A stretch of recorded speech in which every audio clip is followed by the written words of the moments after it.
अन्नपूर्णेश्वरी चॅनलमध्ये आपले सर्वांचे स्वागत आहे। मी सुजाता। या ठिकाणी मी तुम्हाला मिष्टी दही करून दाखवणार आहे। तर चला आता आपण कृतीला सुरुवात करूया। या ठिकाणी आपण बंगालची जी मिष्टी दही आहे, मिठा दही ते बनवणार आहोत। त्याच्यासाठी मी 1.5 ग्लास दूध घेतलेला आहे।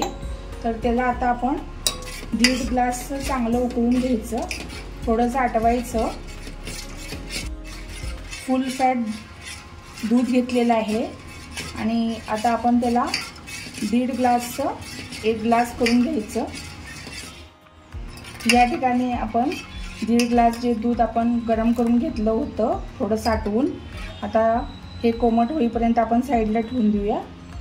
या ठिकाणी एक पॅन घेतलेला आहे। आता ही साखर मी घेतलेली वाटीभर, जी मीडियम वाटी आहे, तर याच्यामध्ये आपण साखर घालून ती कॅरमलाइज करून घेऊया। तर या ठिकाणी बघा आपली साखर आता वितळलेली आहे। अजून थोडा वेळच त्याला ठेवून आपल्याला कॅरमलाइज करून घ्यायचं आहे। मिष्टी दहीला चांगला कलर पण येईल त्यामुळे। आता ही साखर आपली कॅरमलाइज झालेली आहे। आपण आता थोडंसं दूध घालायचं, थोडा लांबूनच करायचं, नाहीतर जळू शकतं आपलं।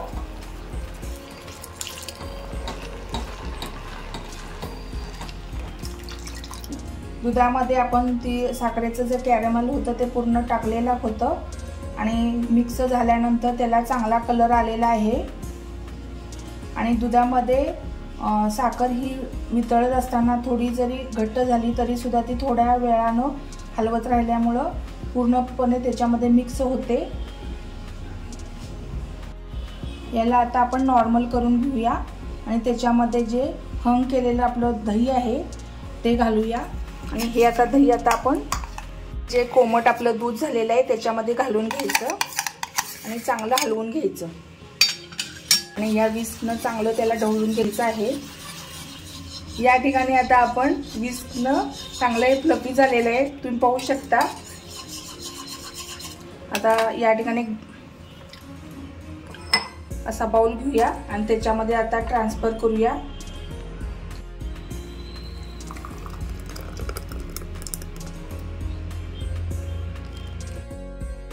तर या ठिकाणी आता आपण मिष्टी दही आपली रेडी झालेली आहे।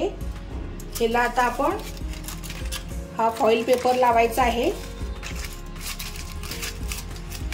आणि रूम टेम्परेचरलाच ठेवायचं, कमीत कमी ओव्हरनाईट ठेवायचं आणि खाण्याच्या आधी आपण फ्रीजमध्ये त्याला ठेवून खाऊ शकतो।